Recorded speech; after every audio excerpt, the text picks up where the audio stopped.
No,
Good morning, distinguished ladies and gentlemen. My name is Peggy Chukwumawosu, and you're welcome to the 11th edition of CRC Credit Bureau's webinar series, You and Credit. CRC launched You and Credit in 2019 as part of our sustainability and corporate social responsibility initiative. This webinar, powered by CRC, was created to educate Nigerians generally on the issues of credit and the impact on their financial lives. And so this special webinar, Conversations with Dr. Tunde Popoola, is themed How Credit Bureaus Can Help You Improve Your Creditworthiness. Thank you so much for joining us. This is to inform you that we are recording this event, and we're also streaming live on Facebook and YouTube. The recording will be made available after this webinar. And if you have questions, please do not hesitate to type them into the chat box. We will take each and every question, or as many questions as possible, during the question and answer session. We may not be able to take all, but we will try as much as possible to take all the questions during this webinar and then respond to the questions thereafter. This promises to be an exciting 2 hours. And so, we thank you once again for joining. CRC Credit Bureau is the leading credit bureau in Nigeria. And part of what we do is to ensure that consumers such as yourselves have the opportunity to take active part in the building and the maintaining of their creditworthiness. Once again, today's session promises to be another impactful one. It is my pleasure, and it is also my honor, to introduce the Group Managing Director of CRC Credit Bureau, Dr. Tunde Popoola. Sir, you're welcome to this webinar, and we look forward to the next few minutes where you'll be sharing with us impactful tips on how we can monitor and improve our creditworthiness. Good morning, Peggy. Thank you so much. Good morning.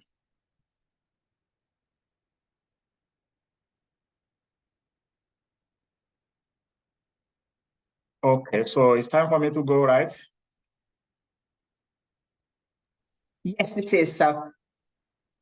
Okay, so I thought you were going to talk around the CRC briefly before I take the podium.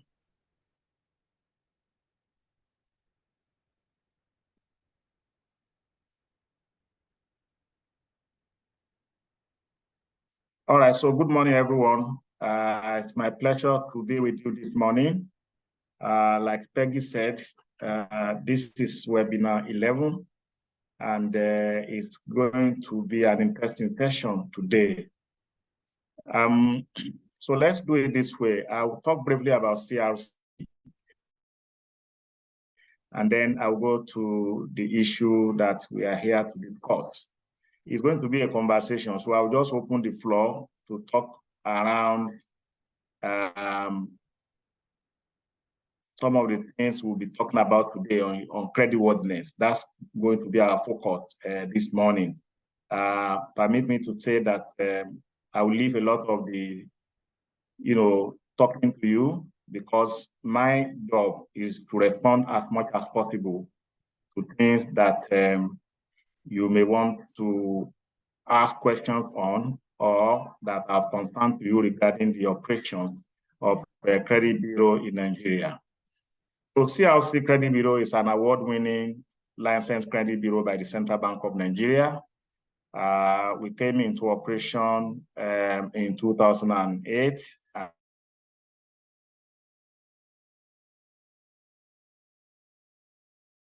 And banks and an international risk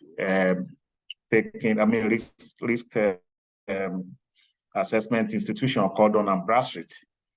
It's also interesting to say that since we come on board, we have changed the face of lending in Nigeria. We have become a strong enabler that has become the pillar for credit institutions in Nigeria. Today, we are proud to say that we have become, data repository for at least 2,000 institutions in Nigeria who are into credit or who grant credit or who sell on credit. We have developed a lot of products to help institutions in Nigeria to be able to identify the best to be able to determine the creditworthiness of these institutions and individuals, to be able to monitor the services, the lending or the credit that they have granted, and to even help them in collections and in default management where there are issues with this credit, with the credit they have granted. So we meet them on the value chain of lending all the way, or credit all the way. And we are so proud that as a leader in the industry, we have become a trusted partner to do this. So today, this morning, we are going to be discussing how to improve your creditworthiness. And in doing that, I will be covering areas relating to what does a bureau do, and discuss around the concept of creditworthiness. What does that mean really when we say somebody is creditworthy or an institution or a business is creditworthy? When we say a credit bureau and is a repository of data, where do they get this data from? How do they receive the data? Who furnish them with the data? And are there regulations around the conduct of credit bureaus in Nigeria? And then finally, we go to the meat of the conversation, which is like, how can we help you to improve your credit rating, your creditworthiness, to be looked at as a good institution, a good business, or a good individual that anybody should be ready to be trusted, to give credits to, or to lend to, lend to. So these are these 4 major focus areas for me, but a sizable part of this session will be devoted to the last item, which is the whole essence of our session this morning. So when we say a credit bureau, what exactly does that mean? So a bureau is an institution that is being authorized or granted the license to do so by government or by regulators so designed in any economy to access, to bring data together, to access, collect data from various sources, especially credit data, information relating to credit of businesses and individuals, and bring all of this together and create what we call a credit report and credit scores from such information. The essence is to be able to help institutions who are into the business of lending or who are in the business of any other business that they do so on credit, to be able to have information that they can rely on to know, identify who they should be granting credits to or who should they be giving access to credit. This is what the Bureau is all about. The Credit Bureau is not a bank. The Credit Bureau does not grant,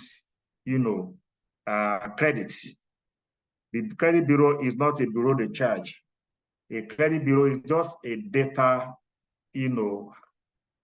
a collection center, a financial data center where information relating to financials of people and businesses are brought together and they are aggregated. And from there, they can then make such information available to the individuals and to the institutions that are in the business of granting credit or to those who sell on credit. So and I think it's important for me to say that credit bureaus are ordinarily a creation of the law. So most jurisdictions don't allow Tom, Dick, and Harry to engage in the service of credit bureau because data is very sensitive. Data must be protected. Individual data, business data must be entrusted to those who will be able to manage it properly and who will be able to manage it in accordance with the law. So in Nigeria, there are two laws that govern the activities of credit bureau. There is the 2017 Credit Reporting Act, and there is the CBN, guidelines on the licensing, operations, and regulations of credit bureaus in Nigeria. These two pieces of legislation, together with others that have to do with data management in Nigeria, are things that guide the operations of credit bureau. Bureaus operate with a high sense of responsibility to the public and to, the government. And that's why credit bureaus are branded as institution of public interest by government all over the world. And it's not different in Nigeria. And that's why Nigeria has a Credit Reporting Act that guides the operations and regulates the activities of credit bureau in Nigeria. It's not everybody that can go into, credit bureau activities. In Nigeria, there are 3 licensed credit bureaus. Any other person doing credit bureau business other than these 3 is illegal. Let me also say that, credit bureaus is not limited to just collecting information from financial institutions. Credit bureau collects information also and has relationship with a lot of other institutions or companies like telcos, like discos, like insurance companies, like travel agency business, schools, pharmaceutical companies, law firms, real estate companies, and so many others like that who either advance credit one way or the other or who sell on credit one way or the other. So these are institutions that, relate very well with the credit bureaus. They submit data to the credit bureaus. They, they also contact, credit bureaus for any information that they may need on any people who want to either borrow from them or want to buy on credit from them. So this is what bureau is all about. Now, to now say when we say people or institutions want to look at those who are creditworthy or want to only do business with those who are creditworthy. What is creditworthiness and why is this so important? So this is a mechanism that can show that an entity or an individual is capable of meeting its financial obligations when they fall due. That's what creditworthiness is all about. So when you say you are creditworthy, it means that on proper evaluation, it's been found to say that you have the capacity, you have the capability, you have the willingness to meet your financial obligations when they fall due. So issues that has to do with borrowing from people or borrowing from businesses or borrowing from sources or buying on credit, and you are able to service those obligations, you are able to meet the obligations when they fall due, and you are willing to meet those obligations, and you take steps to meet those obligations, will make you to be creditworthy. So we ascertain that through, credit history, how you have been behaving in the past, when you have taken loans or when you have bought on credit. we ascertain sometimes in your income levels that will give the capacity to, oh, you have the capacity to take on this loan or to take on additional credit. We evaluate your existing debt, and so many other pertinent financial data are brought together to be able to know whether someone is creditworthy or a business is creditworthy or is not creditworthy. So, and what the bottom line of access to credit has to do with this concept of creditworthiness. For anybody to give you money as a loan, or for anybody to sell credits, product or services to you and on credit, then that person or that business or that financial institution will have adjudged you to be creditworthy. And so it's a very important concept that we are talking about this morning. And it's very important for us to know that a creditworthy person or a creditworthy business is that business or is that individual who has been adjudged to be able to meet credit obligations when they fall due, either by behavior or by income level or by by performance or the way they have conducted their affairs in the past. Why is it? What does it matter? It matters because anybody or any institution that want to have anything to do with you or with your business in terms of financial obligations or financial responsibility or access to finance or access to credit want to be sure that you are creditworthy or that your business is creditworthy. So they will evaluate you or evaluate your business based on your credit history, the performance of how you perform in the past. They will evaluate based on your income levels. They will evaluate based on your existing obligations, either in debt or exposure to debt, and other pertinent financial details. These are things that will form part of what they look at. And that is why it is important that creditworthiness is at the cornerstone, is at the center of access to credit. If you are not creditworthy, if anybody adjudges you not to be creditworthy, it means the ACA have found out that you don't meet your obligations or you didn't meet your obligations in the past, or that you are not meeting your financial obligations that are due now, or that you don't have enough capacity in terms of income level or cash flow to meet your obligations, in which case that means you are not creditworthy. And it's ascertained by looking at your credit history and your credit scores. These are the two major tools that are available through the credit bureau system that lenders, creditors, and those who sell on credit, rely upon heavily to be able to know and judge you whether you are creditworthy or you are not creditworthy. Now, so what is it that we can now say the benefits and how credit, grantors will look at you? So the first thing is to look at how to monitor and access your credit report, in which case, when you are looking at how do you then make sure that you are creditworthy. So the credit bureau offers, the businesses that are in the business of credit or credit granting, the opportunity to access your credit report. So this enables them to gain a overview or an understanding of your credit worthiness based on the credit information report that is already in the credit bureau. So that is why it's very important for you to ensure that you keep to your obligations all the time when they fall due.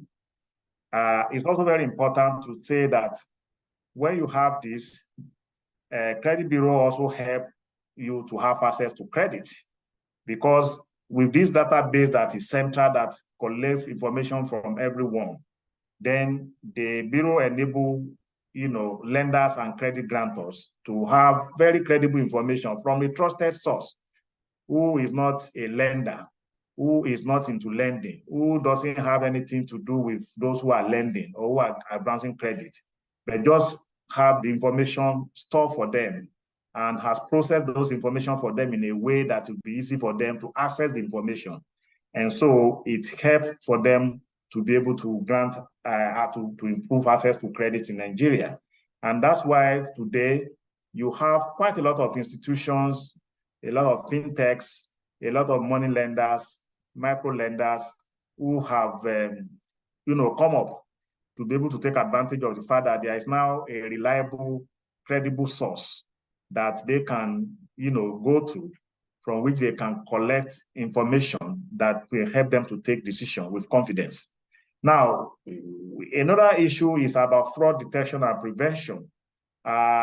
So when we have this kind of situation, you have a situation on hand where you can be protected from fraud and fraudulent activities because the Bureau have taken on that vital role of, preventing theft, protecting your data, making it available to only authorized people. And where there are issues around your data, the Bureau is also there for them to help you to resolve it properly and to save you from embarrassment. So the Bureau also helps to manage your creditworthiness through this process. Now, where you have issues with your credit report or credit history, maybe there have been issue around information not updated on your data, or there's a misrepresentation. Maybe somebody else's information is taken into your own account. Then the Bureau is there to assist so that they can promptly help you to resolve the issues that may be there. So where there are errors or there are any form of inaccuracies that are found on your data, the Credit Bureau help to quickly clean this up for you and then make the correct information available to the credit grantors or to those who you want to do business with on credit. Let me say that the fact is that at any point in time, there always can be errors. Errors can emanate from the institution that submit the data. Errors can emanate from even the Bureau processing the data. What is very important is for the error to be corrected promptly and in line with the law. The law even make it mandatory that it should not exceed like 10 working days before such issues are resolved. That's to say that, of course, the law anticipates that because it's a human system, and it's tied to high level of IT processing this data, you can always find, sometimes that this data may not be correct for whatever reason. It's also the same reason why the law says that the best thing to do, first of all, when you have error in your report, is to go to the Credit Bureau or to go to the institution where the error emanates from. Don't rush to court. Don't rush to a lawyer. Take up this issue with your bank or your financial institution that submitted the data, or with the Credit Bureau, and they will take it up on your behalf and be able to ensure that it's sorted out as early as possible. It's also when all this do not work that you can then be talking about going to court. It's also important to say that one of the benefits and how Credit Bureau supports your creditworthiness is by enhancing you for prop you up properly to be able to have access to credit. So where you have late payments, high credit card balances, or inaccuracies, the Bureau help you to identify these issues and help you to have to take steps, concrete steps to be able to correct them as the case may be. Because when you have information at a glance that the Bureau provides, the issue is that it helps you to now know what to do with the information. So where you have, for instance, late payment, the Bureau credit report will show you that, and then you can quickly go and address that. Where you have credit card balances or even high level of balances or default that are due and you have not paid, the Bureau report highlights all of that, and then you can quickly act on that information. Where you have bought your credit report and you have been able to see that there are inaccuracies, then the Bureau also can help you to clean them up. And that's what we mean by identifying areas for enhancement. And of course, timely credit alert is also there. What we mean by this is that you can begin to get information from time to time if you subscribe to it that can tell you your status and your standing at any point in time. This information can look at new transaction that has just taken place on your account. It can look at whether payment that you have made has been reflected on your account. It can, when somebody uses your data, it will alert you that your data is being used, or somebody has, asked for your information. So there is going to be timely notifications of, things that are happening on your data from time to time. And this is one area that Bureau can really be very useful to you to preserve or to enhance your creditworthiness. And nowadays, like I told you earlier, we have seen quite significant rise in Nigeria in particular in the number of institutions that are into lending. Most of them financial technology companies, some are micro lenders, and so on and so forth like that. The Bureau is a repository of information from all these, institutions. Some of them have not joined the Bureau, and I think I need to make that clarification here. You see quite some people receive messages that threaten them or that even ascribe to them things that they are not. These are unauthorized lenders. These are not within the purview of Credit Bureau in Nigeria. And I think that's why the Federal Consumer Protection Council is clamping down on those applications. The ones we are talking about here that use the Bureau are serious lenders who have registered with government or who have obtained license for the purpose of lending that, that are part and parcel of the Bureau system. And also, it's important for me to also mention that the Bureau help you in creditworthiness by helping you to take ownership of your creditworthiness. So you can have access to information, you can know what is going on with your information, you can have access to your data, you can at a glance see what your exposures are to various entities, and you can take proactive steps to make sure that you align or you're on top of your game when it comes to credit. And so information is power. That's what we are told all the time. And when you have such information, the Bureau enables you to be able to manage those information to your own advantage. You know when your loan is due. You know when you have gone into default. You know your total exposure at any point in time. You know the terms and conditions of your loan at any point in time. And once you are subscribed to the activity of what's going on in the Bureau, you may even see whether a wrong information stray into your own data, and you can take proactive steps to correct them as early as possible. Where your information is not properly kept, or wrong balances are kept, or payments you have made are not reflected, the Bureau help you to do all of this and to help you to remain very healthy. The situation is more or less like doing your medical checkup at a point in time. When you do that, you subject yourself to an evaluation to see how healthy are you. That's what Bureau do for you in terms of your creditworthiness, because they are custodian of all this information enabled by law and by regulation. You can know how your state of health, credit health, by having access to the information and by making sure that you monitor it from time to time so that you don't go overboard or that you don't run foul of the law. In any case, the Bureau system then can help lenders to now look at you much more favorably and also treat you differently, because information at the disposal of the Credit Bureau are available to credit grantors, like I said.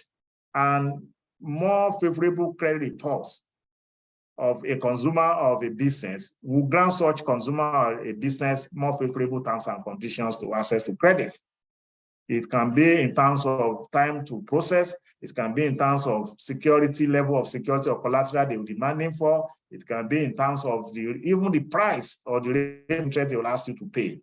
Once you are clean, which the Bureau of Information can, give an indication to, then you as well can then have all these advantages at your disposal. So this is what this is all about. Now, how do you improve your creditworthiness? Are things that we have spoken a bit about. You need to make sure that you are on top of your game all the time. You need to ensure that you have you meet your obligations when they are due. You need to ensure that you have access to your information so that you can know what is stated for you or against you, or against your name at any point in time. Of course, you also need to ensure that you take prompt action once there is anything is noted that is not correct in your credit report. The totality of credit reports and the information that is there relating to your credit data, relating to how you respond to all your obligations, all other information come together and is packaged to become what is called a credit score. Okay, the credit score also can really be a representation of your creditworthiness. If your credit score is high, normally for CRC, the credit score ranges from 300 to 850. The higher that your credit score, the higher your chance of having access to credit. And it shows that your risk, your level of person, you as an entity, as an individual, risk level is low for anybody to grant you credit. Whereas if that credit score is low, it simply just means that your credit risk is high and that you are someone, or your business is something that people should run away from in granting access. So if your credit score, for instance, as a consumer is 300 or 400, that's very low because the highest attainable level is 850. So if you are operating at 300, 350 or 400, it means your risk, you are a risk person, you are a risky person when it comes to credit. It means your appetite or your possibility of defaulting on your payment or meeting your obligations is very high. And therefore, most financial institutions, more credit grantors will run away from you. Whereas if you attain a level of 700, 750, 800, yes, those are excellent credit scores. It then means that you meet your obligations on time and you can be relied upon. You can then enjoy credit. Institutions that grant credit can be running after you to want to grant you credit, because by your conduct over time, which is represented by the credit score, you have been meeting your obligations and you have the capacity to repay loans, and you have always been willing and being able to repay loans. So that is that. And these are areas that bureaus help consumers and businesses to improve their creditworthiness. You can be asking for your scores from time to time and be working towards improving it, which you can only get, but you can only get this from the credit bureau. And that's the beauty of the credit bureau and how to help you to access. So how do you get access to the report? First of all, let me say that by law of Nigeria, you are entitled to one credit report in a year. In a calendar of 12 months, you can access the credit bureau and get one credit report as a consumer, as an individual. So for CRC, if you access our credit, our website, crccreditbureau.com/products/CRC self-inquiry, you can access that site and then fill all the forms, and you enter, you have a code that tells you it's free report. Once you click on that, you get your report within minutes through the address that is indicated against your name. However, if you want very detailed report, or you want more than one report in a year, you then have to pay for that. For consumer, it's 5,000 naira. And you go through the same website and click on that crccreditbureau.com.pro.crc7 and you then go through the process of registering and payment for it online, and then you can then get your report in minutes. Let me say that we have wrapping up, enhancement of our CRC mobile, that even on your phone, you can be able to do this using our CRC mobile.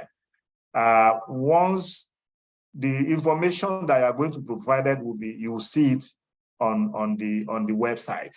Information such as your name, your date of birth, contact details, means of identification, all of this will be demanded for, because we don't want unauthorized people to get into your data and make use of your data or take on your identity. That's why all this information are very important that you provide them, and the system will go through a verification process to ensure that they are giving the information to the correct sources.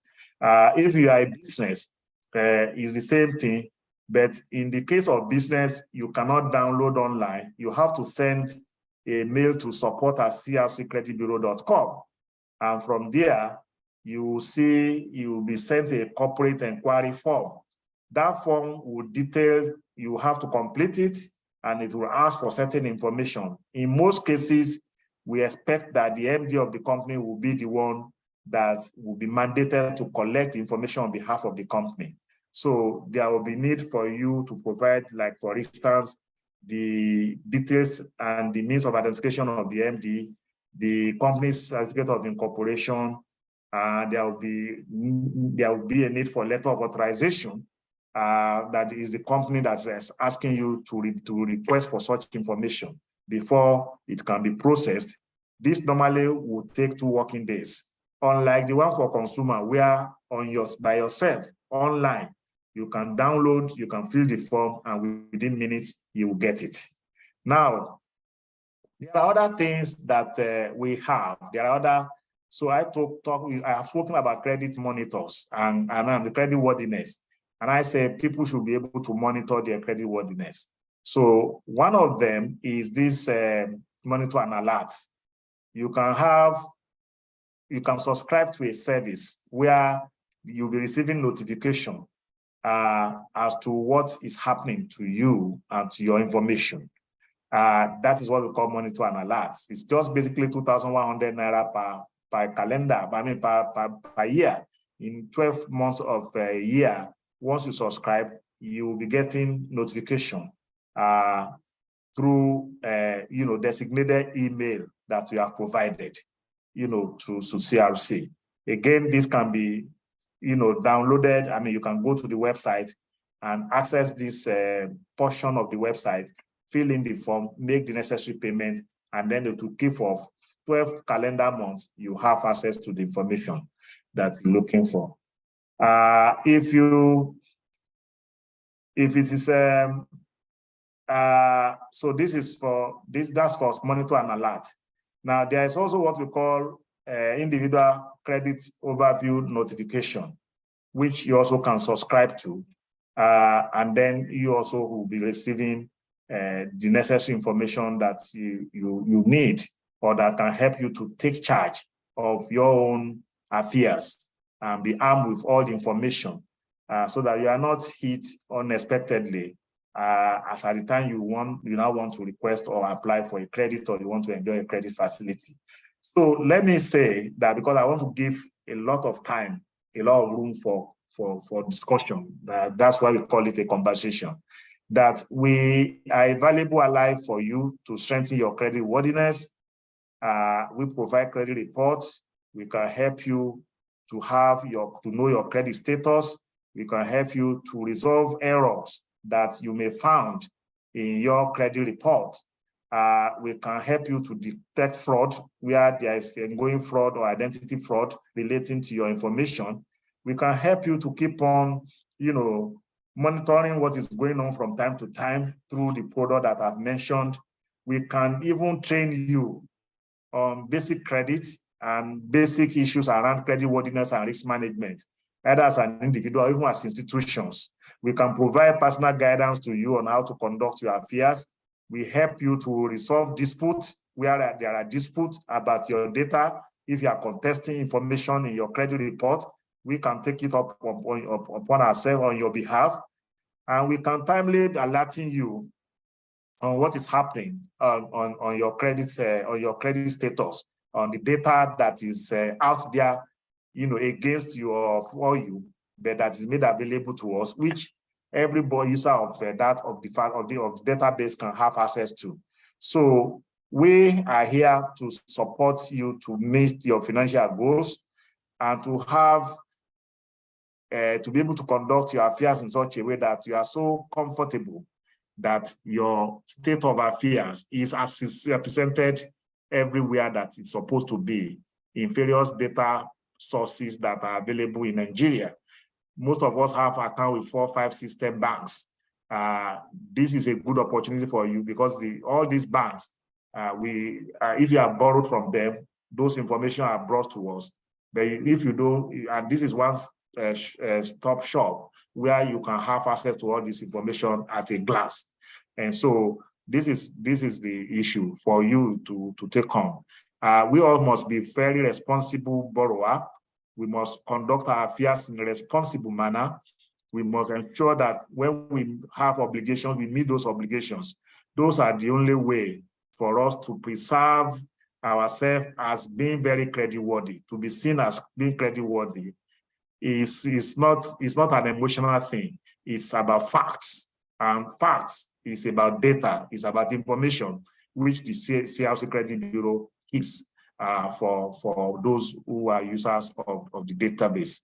So you can reach us through our office. You can go to our website. You can send email to support@crccreditbureau.com, or you can call us on telephone using 0807-209-0622. Any of these facilities are available by email, by WhatsApp,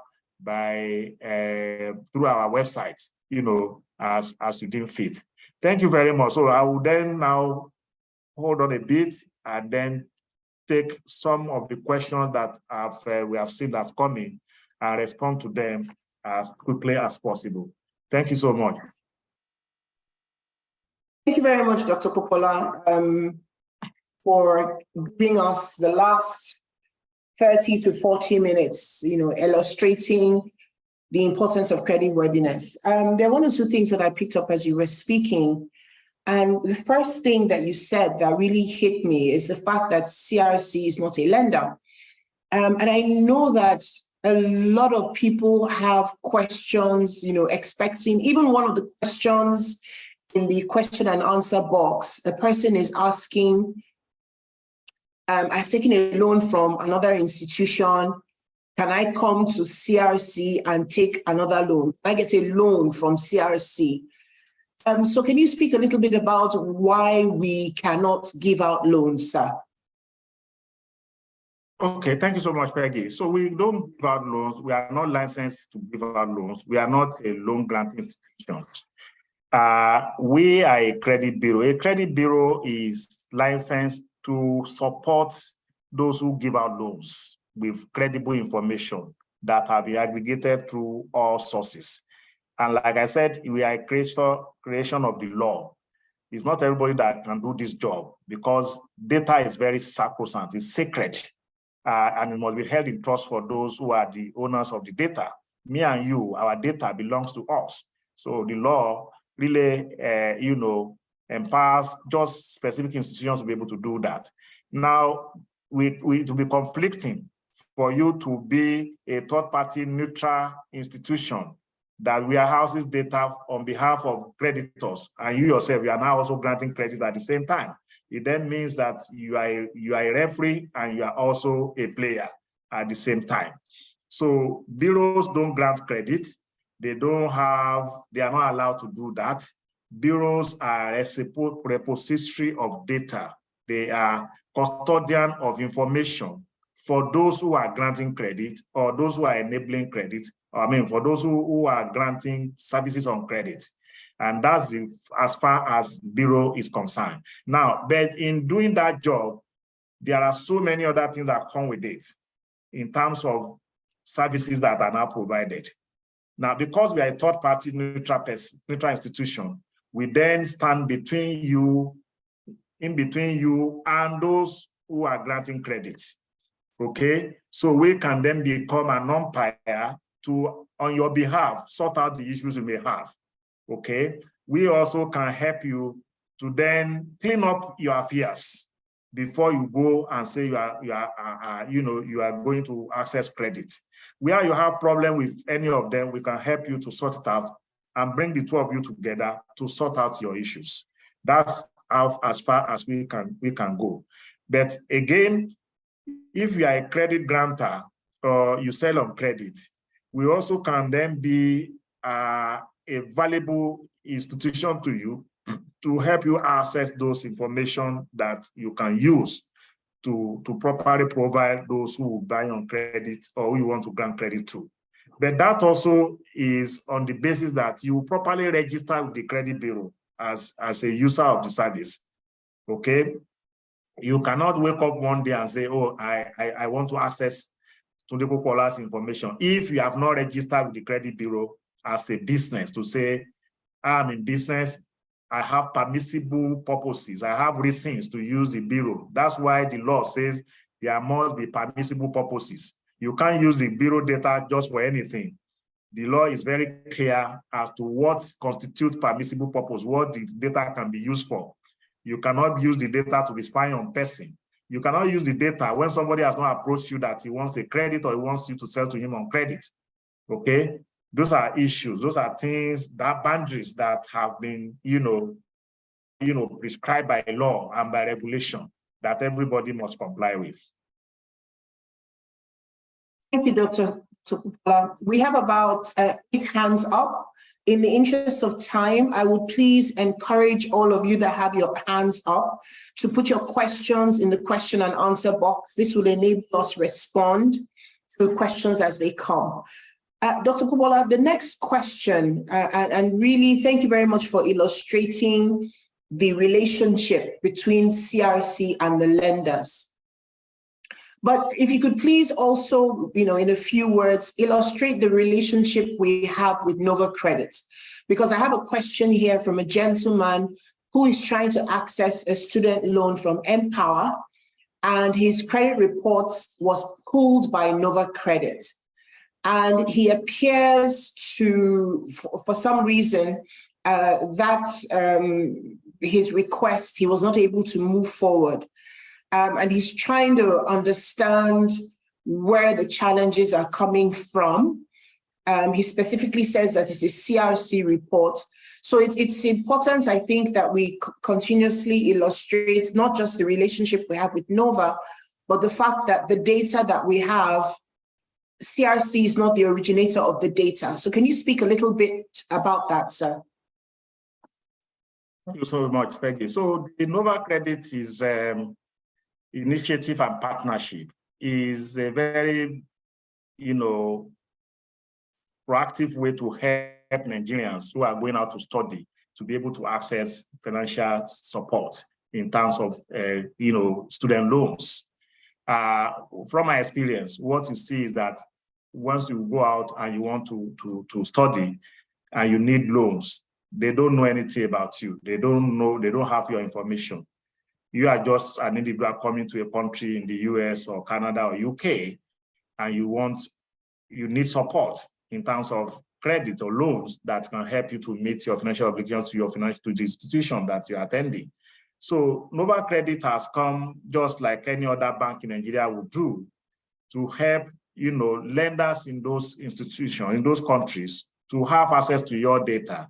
And they link up with us. They have access to our database by the arrangement we have, the partnership we have, and can supply your information to those lenders.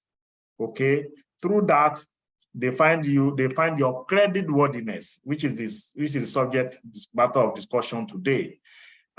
If you have good credit history, if you've been meeting your obligation, the normal credit report is the data, the information we have for you or that supports you is what Nova Credit accesses and make available to those lenders, who can be Empire or any other financial institution for that matter.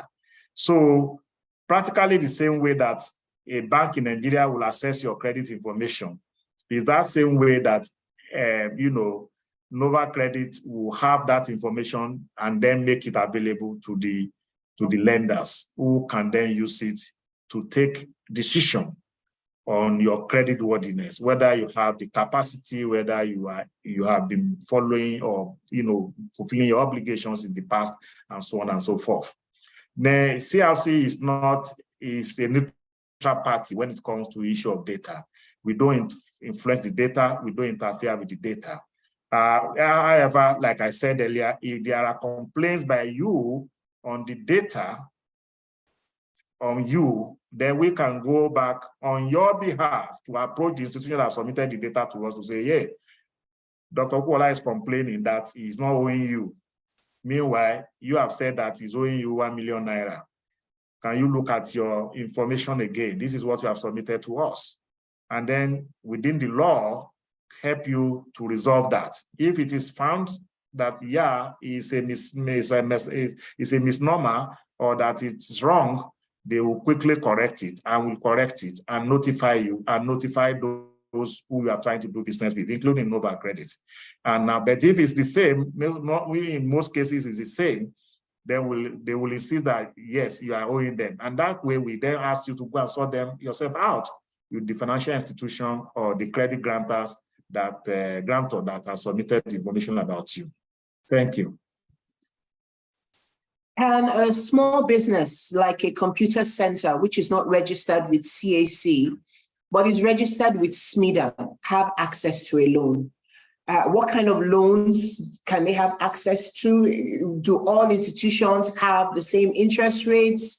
The gentleman generally wants to know, how does he go about it? Okay, so if you want loan, you identify, first of all, you must have a relationship with a financial institution.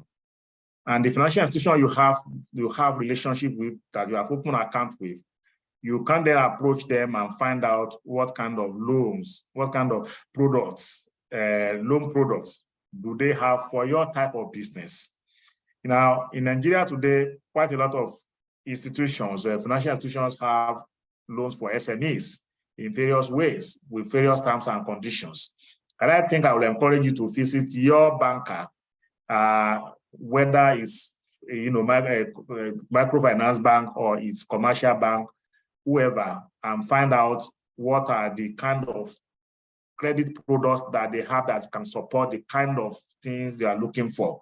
Now, loans for working capital purposes, there are loans for asset acquisition, there are personal loans. So many types of loans are available.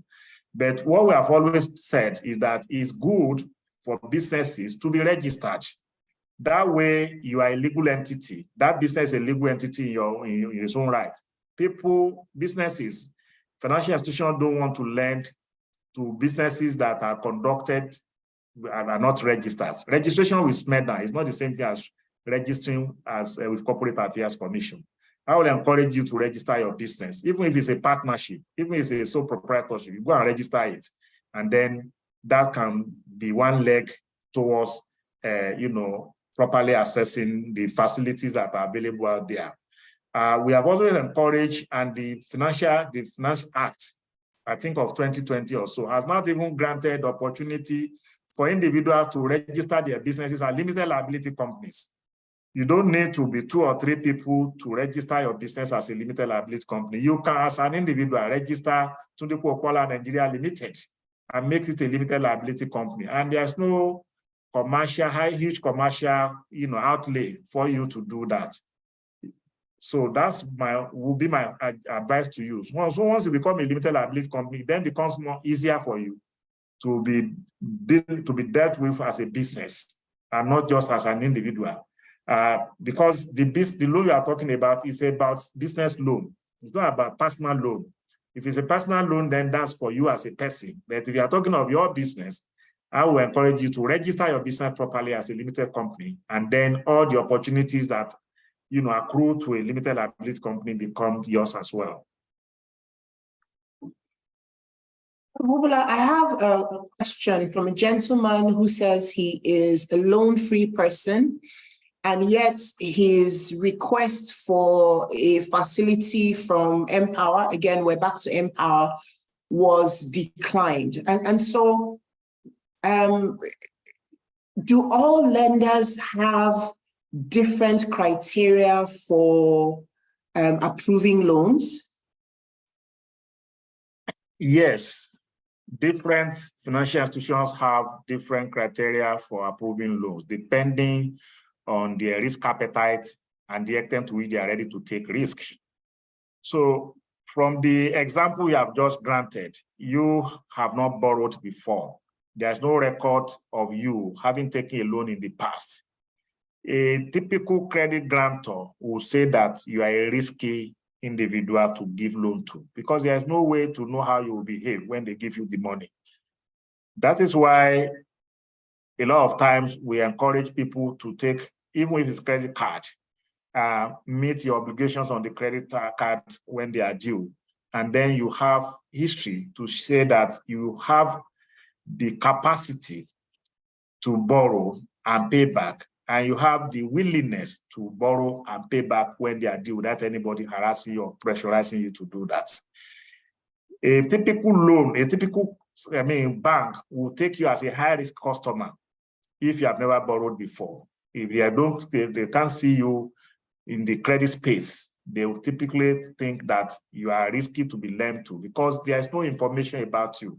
They will be shooting in the dark by doing that. And that's why those without a loan mostly don't even have credit score. And if you don't have credit score, there's no way you'll be limiting yourself to having access to credit. And I guess that's what has happened in this instance case.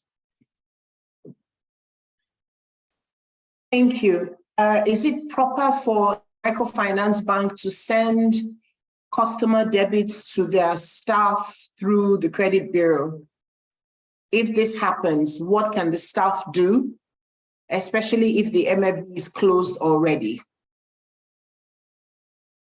Okay, so I didn't get that question. So is it possible? Can you repeat the question? Is it proper for microfinance bank to send customers' debits to their staff through credit bureau? So my understanding of this question is the microfinance bank, when the customers were not paying, perhaps transferred this debt to their staff. Okay, so I will interpret that to mean that maybe the microfinance bank has engaged some people to help them pursue the debt.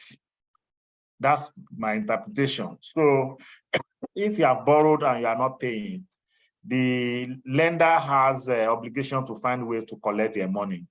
Part of the arrangement will be to employ people who will do the debt recovery for them.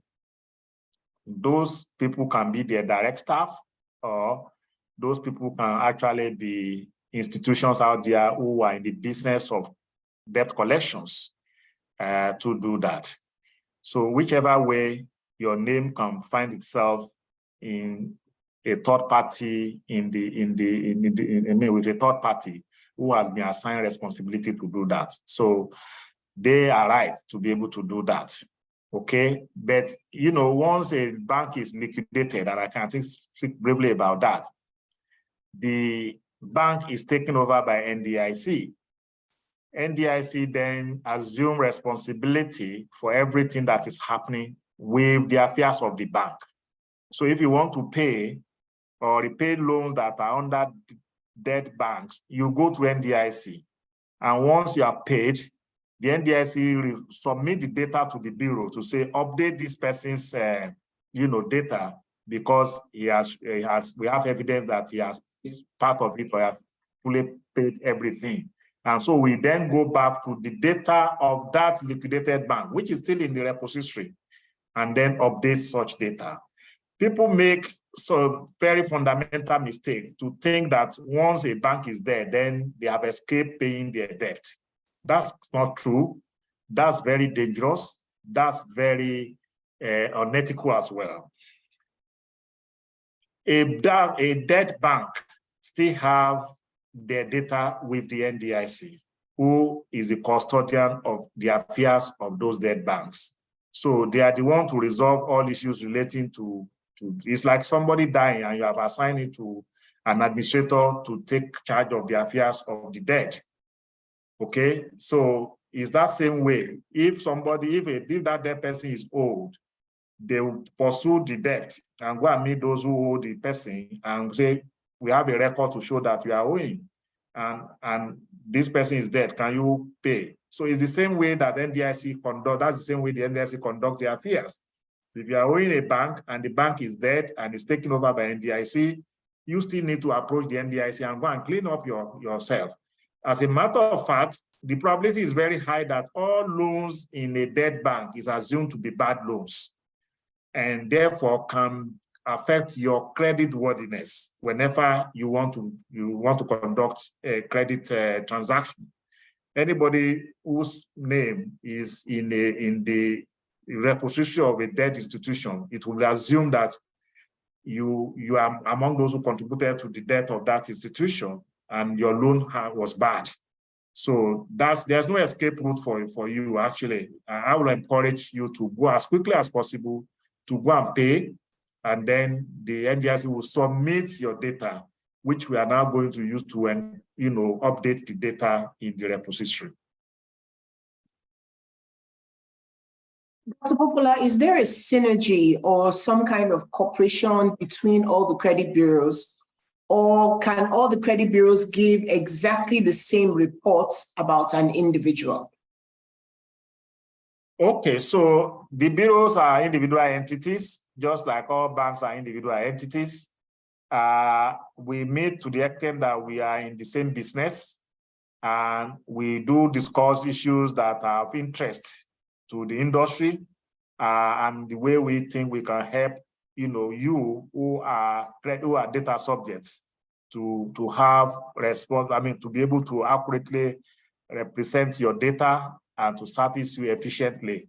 Okay, so that's the extent to which we have. And then if there is anything that we think we can do on your behalf to ask for anything from government, which we call advocacy, the association of the bureaus can help in that regard to approach government, to approach the central bank, to approach any authority on your behalf to say it will be good for you in the interest of the consumers or data subjects for you to do this on their behalf. But individual bureaus have their own data, and they have opportunity to process their data and come up with products and services. The only other thing I can say that is common to us is that the information we collect from institutions is collected using the same standard format. Okay, so that format that CRC uses to collect information from banks is the same format that the other two bureaus also use to collect information. But don't forget that these are individual institutions. First, the process of collecting the data and process the data is different from one institution to the other. Second, the timeliness of the collection and updating of those information is also going to be different from individual. For CRC, for instance, we have institutions we have granted APIs to that update their data every day. They can update their data every day. So if you have another bureau that do not have facility for updating data every day, they wait till the end of the month before they submit data to such institution. You realize that when there are transactions that are taking place on your account during the month, you can have different balances depending on what has happened. So, and I just gave that as an example of something that can happen.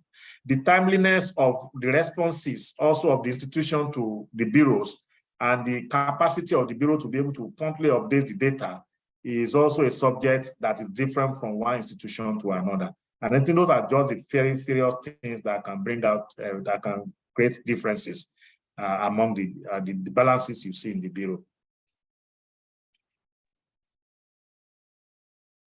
Thank you, sir.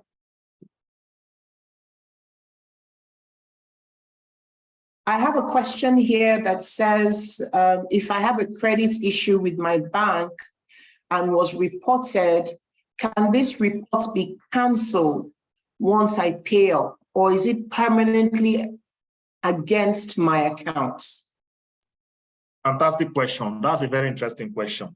So a bureau keeps your data for at least 10 years. Once you have gone into default, that information of default will be on your record for a long time to come. And that's why we talk about credit history. So when you are talking about the bureau and the usage to which financial institution put the service of a bureau, it's not about I've paid now. It's about did you pay on due date. If you have two people who have taken loans, let's say of 24 months, and they are supposed to be paying back in 24 months, and this is 12 months 12. Within the last 12 months, all of you have, as of today, both of you have paid up your loans to date. But within the last 12 months, somebody had defaulted in 4 months, didn't pay on due date, eventually paid, but it slipped by for a few days or 1 or 2 weeks before they paid. The other one had clean record, pay on 25. He paid on 25 of every month for the last 12 months. You realize that they are going to have 2 different credit scores. The person who did not default in any month at all will have higher credit score than someone who defaulted 1 week, 2 weeks, few days in the course of the month, even though he eventually paid, but there was default. Because what that means is that that person, the second person I'm describing, has the tendency not to meet obligations when they are due. And the record will clearly show that, and it will show that for years. So the Bureau will not override a record of the past deeds. It will still be there. It is not all lenders that just look at whether you are okay today. A lot of lenders look at your past history. That's why we call it credit history, history of your credit, okay? So you have some people, they are supposed to pay on the 25th of the month. They will pay on the 25th of the month in certain months. They will pay the first month of the following month in certain months, and so on and so forth like that. When a credit institution, lending institution takes such a report and look at it in the last 3 years, they realize that that person has a tendency of slipping payments, of not meeting payments on the exact due dates, that they have the tendency of slipover in some months. And they will put that into their computation of measuring how risky you are as a borrower, or even the kind of conditions and terms that they will put in place. They may insist, for instance, that you must bring your salary account to them, and they will be debiting your salary account by themselves, rather than giving you the latitude to be paying when your salary is paid from wherever it is. And I'm just giving that as an example. So that's it. So whatever we do in the past, whatever we have done in the past is still run after us. We cannot erase the past. The past remains part of our history. Such history is accessible to your lenders for a long time to come. In most cases, most lenders will look at the last 2 to 3 years. For CRC, I think we enable them to see the last 24 months. But some of them can request to even have access to the last 5 years if they want to, because the law allows us and says that we must keep the record for 10 years. That's very interesting, Dr. Popoola, because that then means that one step in ensuring that we maintain our creditworthiness is really to always make our payments when we're supposed to make them. We cannot afford to be late in certain months. If we find ourselves in a situation where we're expecting some monies, and those monies have not come in, and we may likely pass those due dates. What do we do? So my candid advice, approach your bankers. When you approach them and you tell them, they can, within that period, restructure your payment terms to accommodate it in such a way that it will not read as a default for you for that particular period. This is what we call forbearance in finance, okay? So this is exactly what the central bank asked the banks to do during COVID, when central bank mandated the financial institution to talk to their customers, because they knew that a lot of institutions, businesses did not open, because people did not go out, they couldn't sell, they couldn't meet their obligations. So restructure it in such a way that it appears that they have never defaulted. That can be arranged, but you need to be very proactive in doing this. And that's why you need to have very good communication channel with your financial institution. Once you notice anything that will impede your capacity and your ability to pay on due date or meet the certain conditions that are attached to your loan, please approach them ahead.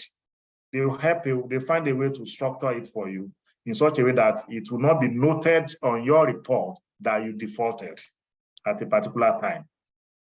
There's no other way to do it, because if there's no way for the financial institution to read you and to know what is going on, other than for you to approach them and say, hey, my salary has been delayed, they didn't pay me at work.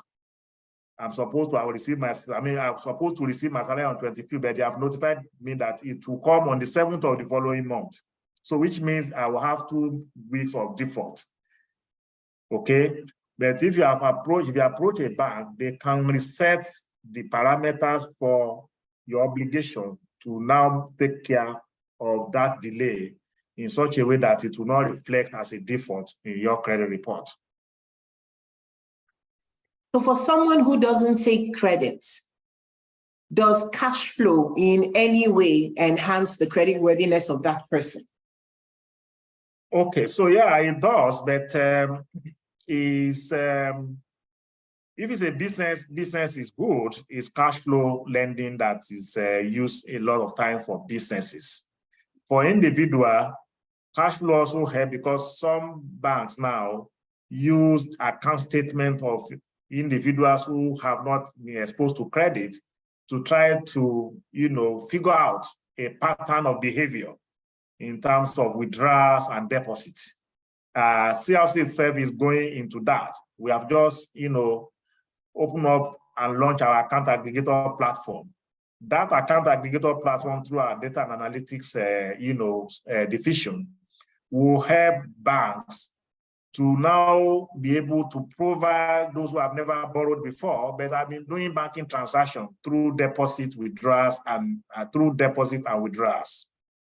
So with that, they can then have a pattern and see a pattern of behavior of that individual businesses using the cash flow.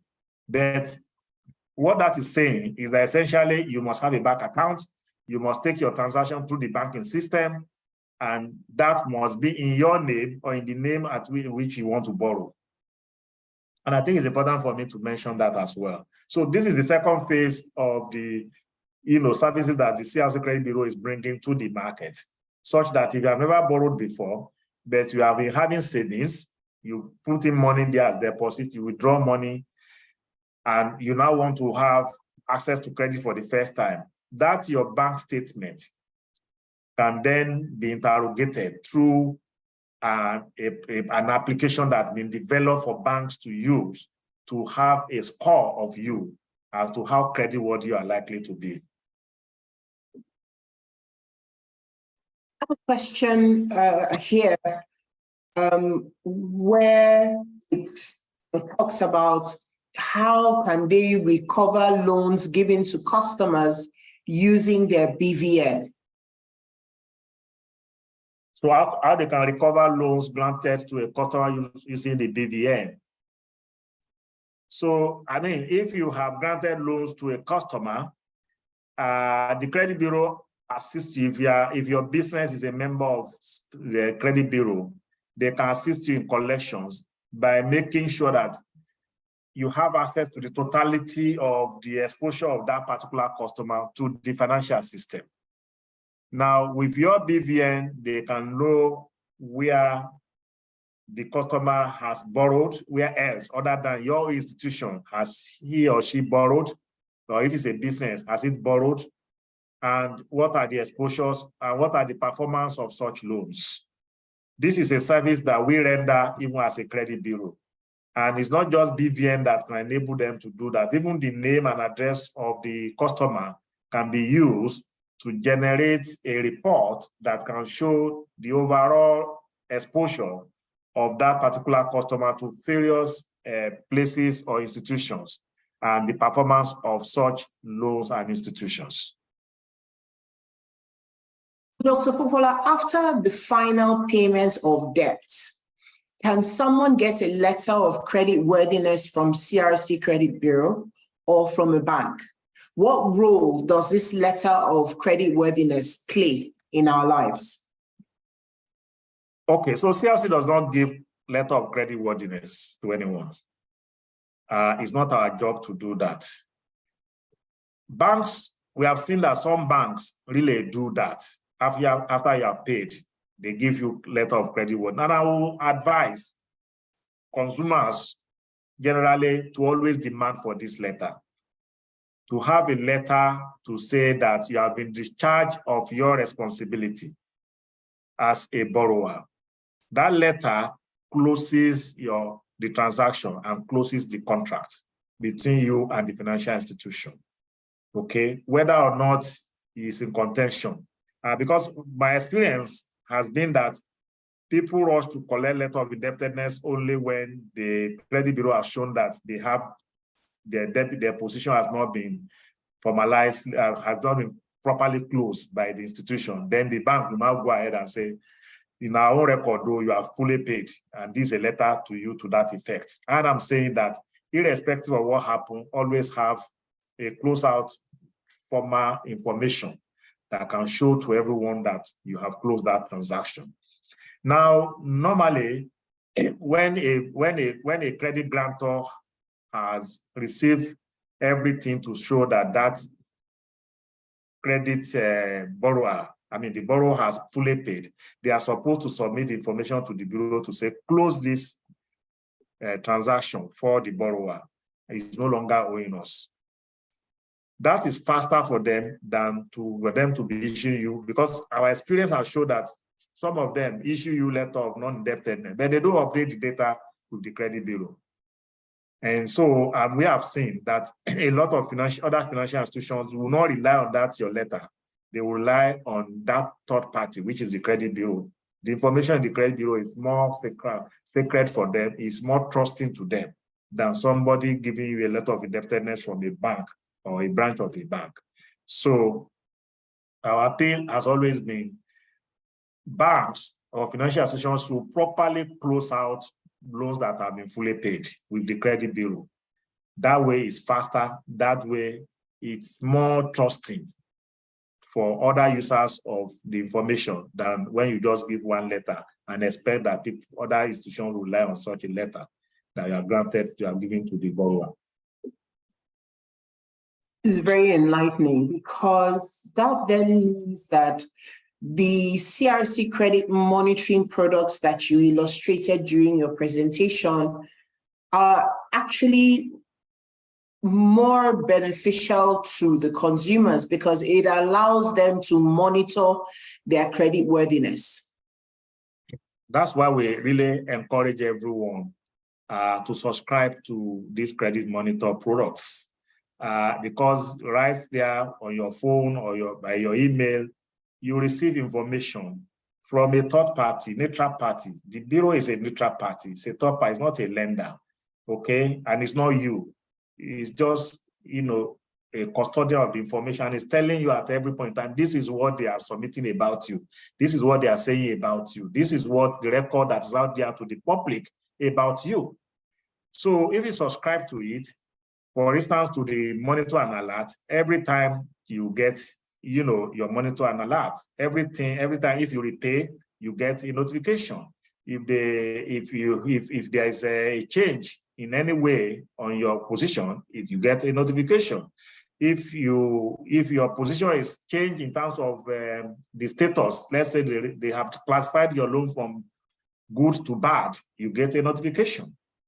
Now, that's monitor and alert. But for notification, that one you even get every month like a bank statement, like a normal bank statement. That's what credit overview notification, the icon does for you.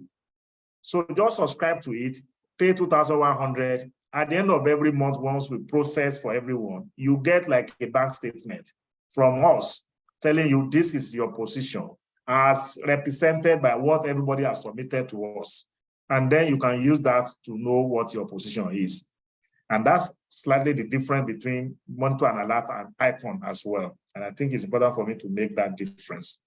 Under monitor and alert, you receive as it happens. Under icon, you receive at the end of every month, just like a normal bank statement. But this time, it's about credit, exposure to credit. Okay. I have a question from a gentleman who is asking, what makes one get the highest score in our reports? The highest score, right? The highest score. Thank you. So you can get 850 over 850. So, I mean, very good question, because again, that's reasons why we are here to enhance your creditworthiness. The parameters that are scored are just about 5. And if you monitor these 5 elements very well, then you can really get excellent grades. And I'll say excellent grade is from 750 to 850. Okay. So the first one is how much loans have you taken? And from how many institutions have you taken the loan? The higher the number of loans, the higher the number of institutions from which you have taken the loan, the more it adversely affects the score. But a more fundamental one that carries the highest mark, which is about 35% out of 100, is the performance of each of those loans. The loans you have taken, are you meeting them as at when due? Let's say you have 3 loans. You have a credit card, you have a personal loan, and you have a mortgage loan from 3 different institutions. So first of all, the first one I spoke about is what's the total exposure that you have on all of this? Vis-a-vis your income. How much balance do you still have outstanding? The system will score that for you. The second one, which I'm talking about, that I say is heavy, is what is now the performance of each of those loans? Have you ever defaulted in the last 3 years on your credit card? Have you defaulted in any way on your personal loan? Have you defaulted in any way on your mortgage loan? Giving those 3 examples as the exposures you have. Okay, so that carries 35% of the entire weight of the scores. So, and that's why the issue of creditworthiness has to do with, are you meeting your obligation or are you defaulting on your obligation? And remember what I've said earlier, it's not about I've paid, maybe I've paid and I'm up to date. It's about did you pay when it was due. So payment meeting up to obligation is one thing. Payment of your obligation when it was due is more important, and you must address that frontally. So there's also the issue of the mix of the loan. There is the issue around your application for loan. Maybe during the month, you have applied to 3 or 5 institutions shopping for loan. All those applications will be logged on against you to say you are shopping around for loans. And the reason you are asking for those loans will also be put in the system. So you have amount of loan, you have mix of loan, you have the behavior of the loan, okay? You have the information around whether you have met your obligation or you have not met your obligation, or whether you are shopping around or you're not shopping around. There's a 5th one. All of these 5 issues constitute what is scored by the system. It attaches weights to them. I've given weight of 35 for repayment of loan. 1 is 15, the other one is 10. 5, that's the way it assigned all those loans to make 100.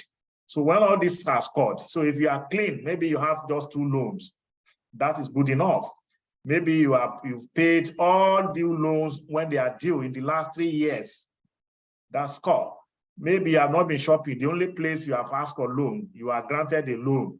That's beautiful. Okay. And how many inquiries have been made upon you? Not many inquiries. Then that's beautiful. Then you score very high.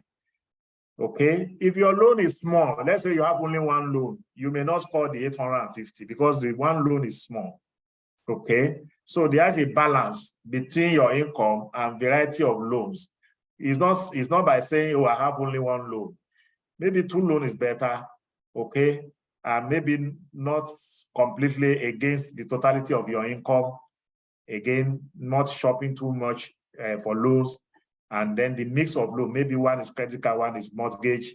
You know, those are the kind of balances you need to have to be able to get that 850 over 850 that you're looking for. You know, remember, even in students in schools, you can't judge performance of a student as 100 just by 1 subject or 1 course. You know, variety of courses and all of that come into being and it's weighted, and then you have your scores. It's very interesting because that then means that 2 things. It is important for us to go for the appropriate loan products. So rather than taking personal loan for everything we want to borrow on, we must take the loan product for the specific purpose. That's one thing I picked from what you've said. And the second thing I picked from what you said, which is also, I think, very important to all the consumers or all the attendees here today, is to say that it is better to do our own due diligence on interest rates or the circumstances for each loan before actually applying for the loan. Because what I hear you say is that if I go to 5 or 6 different lenders and I apply for loans, then it presupposes that I'm loan shopping. So it's better for us to do our due diligence first, ask questions before then applying for the loan. So I have a gentleman here who, and I think you've talked a little bit about it when you mentioned that the history is important, but he is specifically saying that the number of overdue days that was showing in his report is still showing even though he has paid. Yes. So that's what I've said that before, to say that an event has occurred. You cannot wish away that event that has occurred.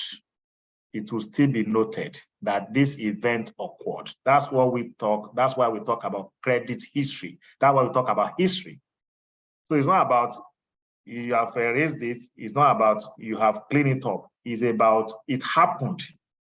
And then the system will now say, yeah, you clean it up later. That's the way it's going to be recorded for you. And the reason is that in most parts of the world, credit history is more important than even credit payments to lenders, because it's the history that tells them about your behavior, about who you are. It's not about the payment now. It's about, did you meet those obligations when they were due? And that's why I keep on hammering it, because this session is about creditworthiness. It's not about I've paid to date. It's about, did you pay when those things were due? You are meant to pay on the 25th of every month for 2 years. Did you pay on or before 25th of every month for the 12 months? If you default by 2-3 days, the system will note it. In fact, the credit report has a legend that shows red, yellow, and green. The red is to say that, oh, for 3 months, you didn't pay. Really bad. The yellow will say, oh, you are in default. And that's different from it has become bad. You are in default for 1 week, for 2 weeks, for 3 weeks. it will show yellow, that in some areas of months you are in default. And it will show specifically those months that you are in default for days. The green, for some people's credit reports, you see it evergreen because they were never in default and they never ran into bad debts. So that's the way it is. And that's why this session is to encourage us to be up to our responsibility. Once we have taken a loan and we have signed the terms and conditions, let's stick to the terms and conditions and make sure that we meet our obligations when they are due. For any 1 day delay, it affects our credit score, it affects our credit history. It will be noted. And for years to come, you cannot erase it. So it will be against you. So let's watch out for that, please. Thank you, Dr. Popoola. I have a question here from a gentleman who is asking, aside from registering a company as a limited liability company, is there any other registration that is required to be a lender? Yes. So there are two types of lenders. There are micro lenders who have their own money to lend. They don't want to take deposits from anybody. Then those can address or access they can approach the state government of their various states who have been granted the power to grant what we call money lenders license. And the money lenders license is granted every year, it's renewable every year. So with that, the reason is that a lot of time when people give money and give loan to people and they don't have any license to whatsoever, and the borrower refuses to pay, when you go to court, they will ask you, you don't have power to be granting loans in the first place. Where's your power to grant loans? That's why a lot of people who have their own money and they want to be doing that kind of business would go and take a micro lender's license from the state government. Some do it in the ministry, some do it in the courts, maybe high court or magistrate's court, depending on the state. Now, if you want to be taking deposits, then you have to properly approach the Central Bank of Nigeria to take a microfinance bank license or a finance company license or a leasing company license or a commercial bank license or an investment bank license. When you take any of these, then you have, in fact, even those that are allowed to take to really take deposits are basically just the microfinance banks and the commercial banks and the investment banks, the merchant banks. Even my finance houses are not meant to be taking money from the public as deposits. That's why in their books they classify it as loan. They borrow is a loan that they have taken from people. That's the way they book it as liability in their books. But for commercial banks, for microfinance banks, for merchant banks, they are allowed to take deposits and also give loans. So it will depend on what you want to do and your capacity. Most times when people don't do, they take micro lenders license from state government because they don't have the, number one, they don't have enough capital required because the law prescribes minimum capitalization for those who want to take banking license, starting from 20 million naira or 50 million naira, for instance, for unit microfinance bank in the rural areas, 200 million naira for unit microfinance banks in the urban centers or in cities, and on and on and on like that. So it's categorized to give you the capacity of the market you can access and all of that. Okay. So, but if you don't have that, maybe you just have 15 million or 10 million, you want to be giving people 5,000 naira, 10,000 naira, go to, if you're in Lagos, go to Alausa and go and take micro lenders license that enable you to be doing that. So that way, if you are old and you are not, you can properly go out and prescribe and say you are a lender, and the law will recognizes you as that. So if you are taken to court that you are doing something unauthorized, you say your certificate, you show your certificate to say, yes, I'm authorized to do so because I've registered as one. So that's it. And these lenders in this money lender category, or even other non-financial lenders. So for example, retailers, can they also submit information to the credit bureau, or is it only commercial banks? Yes, fantastic. Thank you for that question. That's the beauty of the Credit Reporting Act of Nigeria. All lenders, whether micro, whether cooperative, whether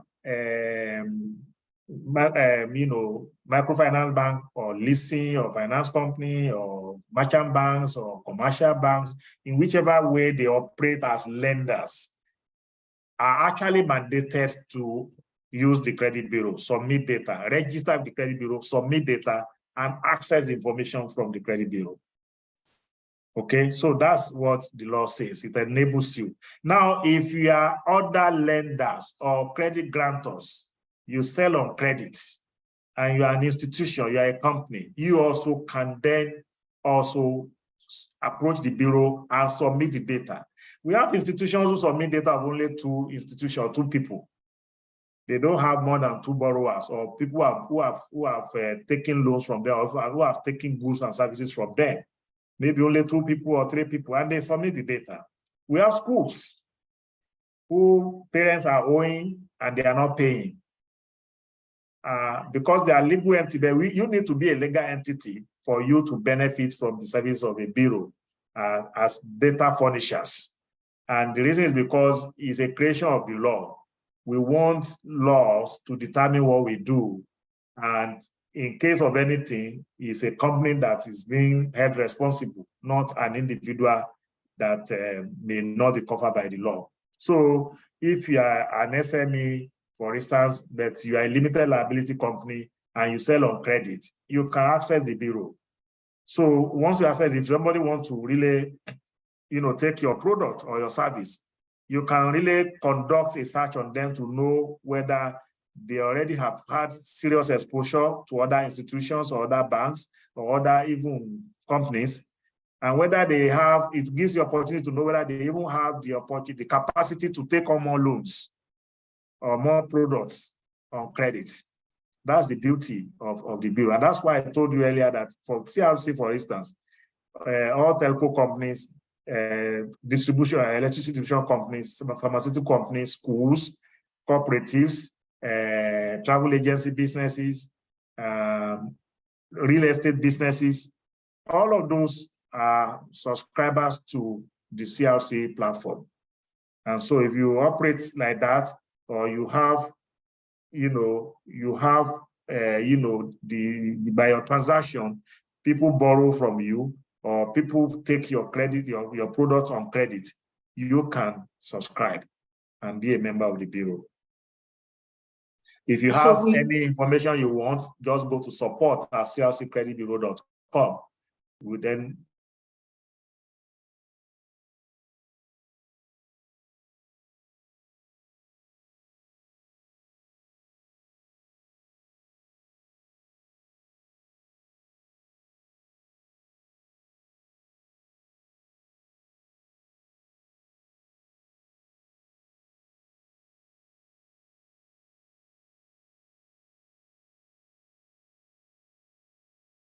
interfere with the data that they've submitted?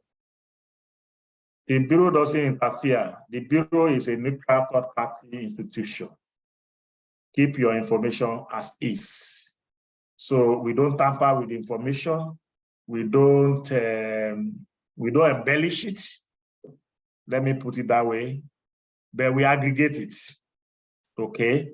So if you have taken a postpaid from a telco company, you have taken a personal loan from a commercial bank, you have taken another loan from a mortgage bank, you've taken another one from, you've bought on credit from a multinational company like Unilever or something, or a Nigerian bureaus, or any of those companies that are members of CRC, we then aggregate all this together, have like an overview position that says this is what you have been doing, this is what you are, and it speaks for you. If you're meeting your obligations in those places, then everybody sees you as a creditworthy individual or a creditworthy business, and they are ready to do business with you. And if you have issues on one or two of them, it also shows and highlights all those areas. So we don't do anything with the data. We don't tamper with the data. Unless if the data is submitted in a way that doesn't make sense, we send it back. Okay? We have instances where information that are submitted from our querying the data in terms of the quality assurance process, we realize that those data may not necessarily be correct. For instance, it can be you have a data that's submitted to say a loan was taken on 1st of so the day overdue loan date is is earlier than the date the loan itself was granted. You say a loan was due on 1st of September, but the loan itself was granted on 15th of September. It can be overdue when a loan has not been granted. So there's something not logical about that as an example. Or when you submit a data and you say that you were born on January 1, 2023, and your loan is saying that you have a loan that's running from January 1, 2020. Your date of birth cannot be, shorter than your loan period cannot be longer than date of birth. As a matter of fact, your date of birth is less than 18.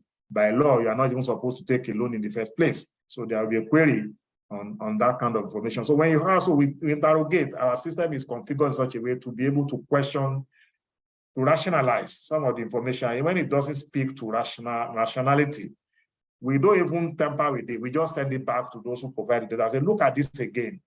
This doesn't speak to logic. Can you look at that again and then resubmit? And so they revalidate and say it's correct or it's not correct. But more often than not, with the logic of the processing of those data, you will see that there's something wrong with the data, and they're always very grateful that we point out this to them. For this service where CRC assists consumers to contact their financial institutions where they have challenges, is this service, is it a billable service? Are they going to pay for this service?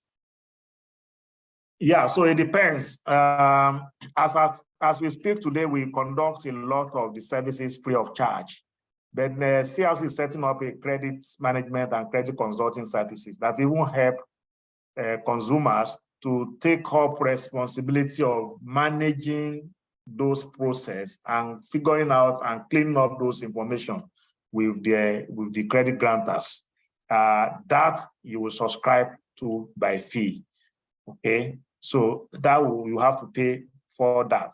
But if it's just that you have a complaint, this is not my credit, this is not my credit, I'm not owing this amount, you don't have to pay anything like that. But if there has to be, help us engage this to do A, B, C, D, other than normal cleaning up your data, then that attracts some level of payment.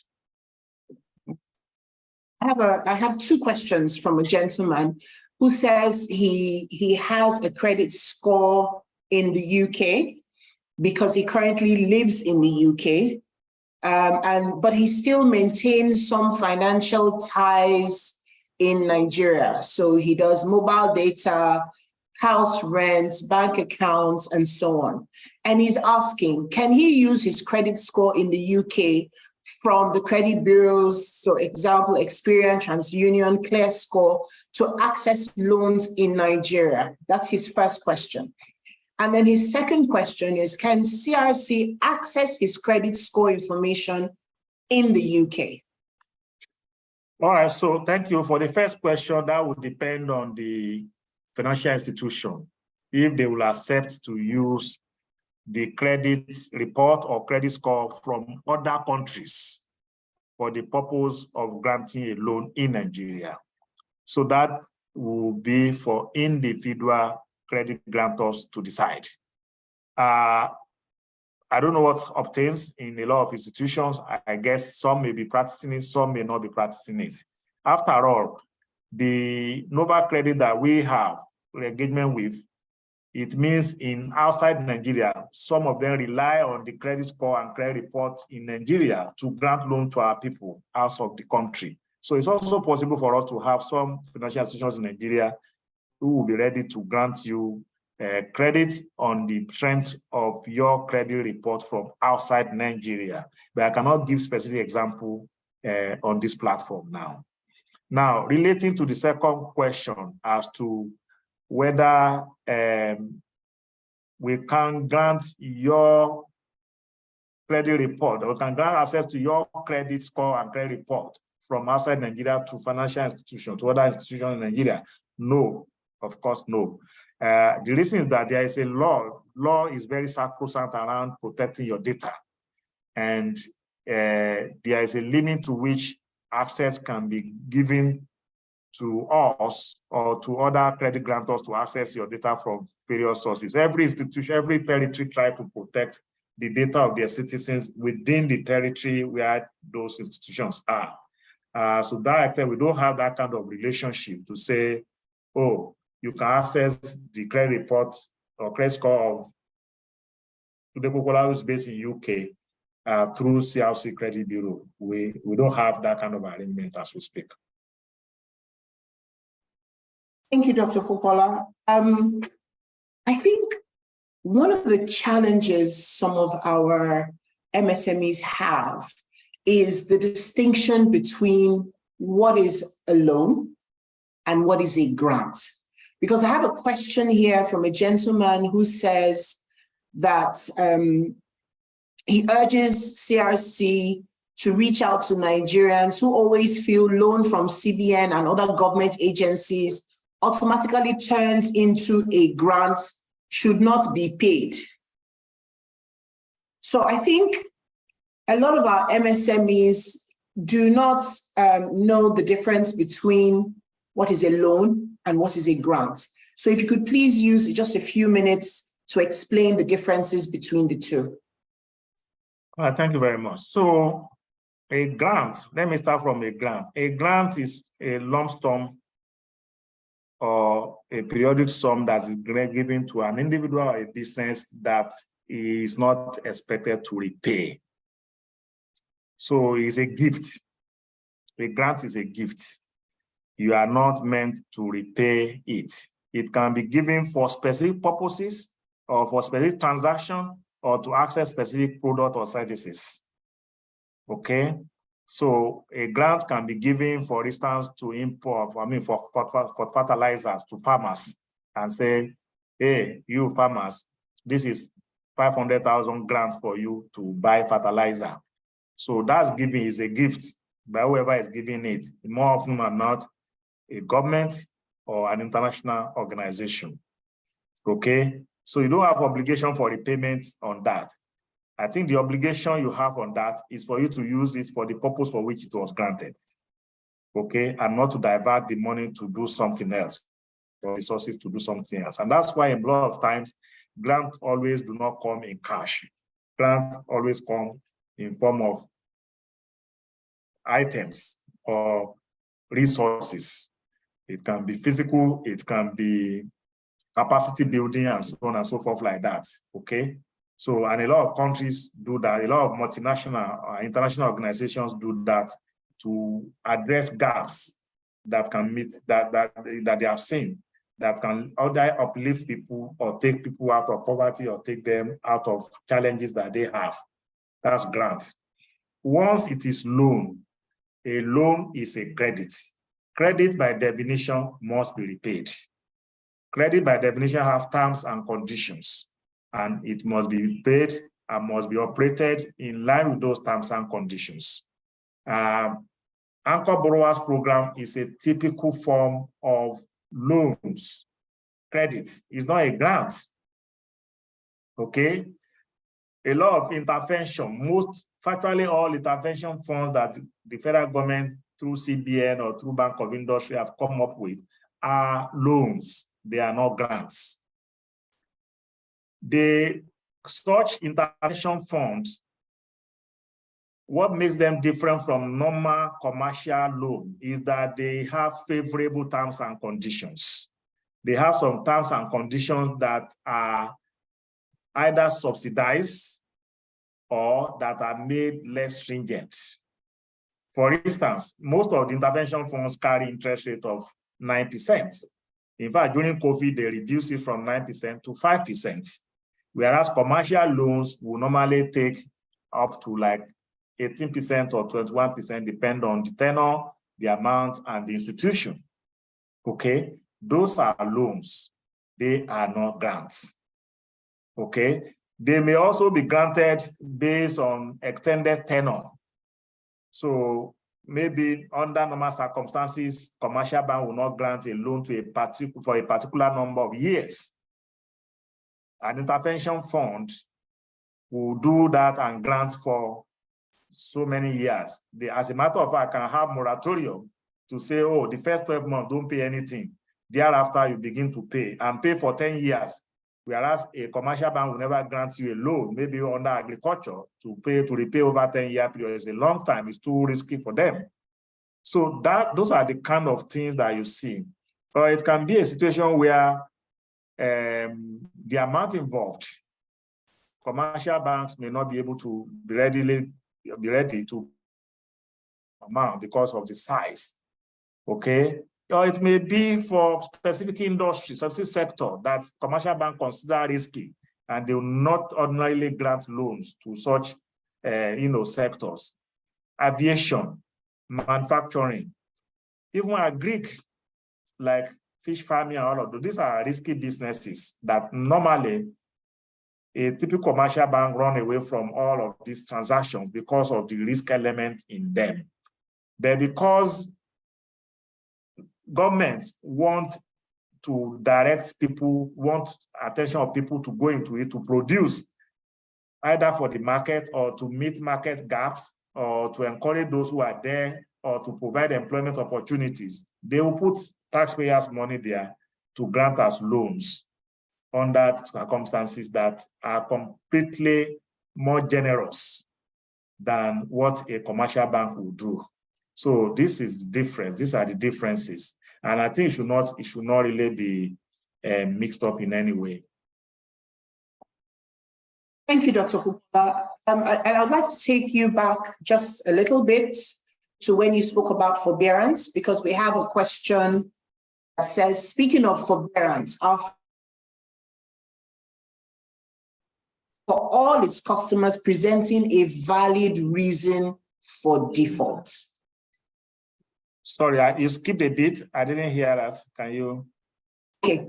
I would like to take you back a little bit to when you talked about forbearance. Yes. Because I have a question here that says, are financial institutions under obligation to do so for all customers presenting a valid reason for default? No, they are not. Most financial institutions act on forbearance from two major sources. One, either by law, in which case the government says there is something that has happened in the economy and all of us can see it. Therefore, you guys go and look at this and see what you can do to help them. Okay, which is an example I gave in terms of COVID. Don't forget that all laws, all licensed financial institutions are monitored by banks, by the central bank, and the categorization of their loan is also done by auditing the accounts, and provisions are made in line with the guidelines that central bank has given. So they cannot unilaterally do such things on their own. So where you have something in the economy that has affected a lot of people or a sector, central bank can give directive to banks to say, this is where you should handle this. And we will understand when we see it that way. And we'll give you if you have done this for your customers. So, and I give an example. Somebody has taken a loan by the prudential guidelines. That loan goes into default after 3 months, 90 days, you didn't pay. Then 6 months, you should make provision 50% for it. By 180 days, you make 100% provision for it. But during COVID, the central bank governor, the central bank said, no, don't do that. Forgive them, extend the period. And then, so they changed that provision, that part of the guidelines to say, those who did not pay within 90 days or 180 days, do not provide for it. Do not make 50% provision for it. Restructure the loan, and then we will allow you to not to classify it as bad. Okay, so that's one way to do it. The other part is to say you have an issue and you have approached your bank for intervention, and they can then, you people, the two of you can sit down and look at it and say, okay, let's restructure the loan. For instance, you have taken a loan that is cash flow based. You have been provided a loan on the assumption that you will produce the goods and somebody will buy the product and pay you. But for whatever reason, either you are not able to produce the goods as at that time, or the product was not ready at that time, or the person supposed to pay you to take off the goods from you did not buy the product at that time. And the bank is in the picture of all that has happened. They can restructure that loan for you and say, okay, you know what? So rather than you starting repaying by month 6, let's move it by additional 6 months and you start paying by month 12. Rather than you pay over 2 years, let's restructure it and then you pay over 3 months. Okay, let's restructure the interest to say, oh, 18% is too much. We can reduce the interest rate to 12% or to 15%. So those are the kind of arrangement that can come under the concept of forbearance as well. And it can be, okay, let's write off a portion of the loan for you because of what we have seen, to ease your capacity, to encourage you to pay, to make it comfortable for you to pay, to give you the, the encouragement to also pay, and also to look at the totality of what we've been doing to say that this is actually what the business will be able to pay out of this loan. So instead of paying, the loan is 10 million, it has accrued interest of 5 million, making 15 million. We can forgive 3 million out of the interest, and then you pay the 10 million capital, pay 2 million out of the 5 million interest that has been accrued. That's also forbearance. So these are the kind of engagement that can happen, but it has to happen on the basis of engagement. It has to be looked at also one-on-one and not on general provisions. Dr. Popoola, does borrowing airtime or having a contract line from a telco, does it count as credit history? I know earlier on you talked about telcos, you talked about electricity distribution companies. So if I have a postpaid meter and the meter is in my name and I have not paid, can I be reported to the credit bureau? Precisely, you can be reported. You have taken a loan. You are enjoying credits. So the DISCO can report you, and a lot do report to the credit bureaus, okay, of such outstanding indebtedness. Don't forget, there are terms and conditions that are attached to your engagement with them. So when you take their facility and you consume the service, you are supposed to pay within a particular time. If you do not pay, then it constitutes an exposure to them in their books. It's known as receivables to them. So receivables are loans, okay? Because you have enjoyed the service, you are supposed to pay, you have not paid. The same thing with these telcos. If you postpaid and you have been, utilizing your line beyond the amount that is on it, because let's say, for instance, they've granted you access of 40,000 or 50,000 naira. It means you can be making calls up to 50,000 naira without any naira on your account, unlike those who do prepaid and pay cash ahead of consumption. So such facility is reported to the bureau. As a matter of fact, before they even grant you such access, such privilege, they conduct a search on you on the credit bureau platform to say whether you have the capacity, you have the willingness to repay. And that's why the issue I've been hammering about on your creditworthiness comes into play. If you have been somebody who has been skipping payments, even though you have been paying, telcos may not give you such opportunity because they know that, yes, you will eventually pay, but you will not pay on time. So, but if you've been paying on time, they can, they will even expand the line for you to move from, let's say, 50 to 70,000, you will see that they themselves will be communicating with you to say, we can give you more. The other time, my telco line called me and said, I have not utilized my credit line. And I said, must I be making calls when I do not intend to make calls? You know, so those are the kind of benefits you get if you are a credit-worthy individual. Business is really, you know, classified as very credit-worthy by the people who are relating with you. And all of us must endeavor to remain on this state of being very credit-worthy. That is where peace comes for us in financial matters. That's where access to credit comes to us in financial matters. That is where opportunities to get access to finances come to us in financial matters. Thank you.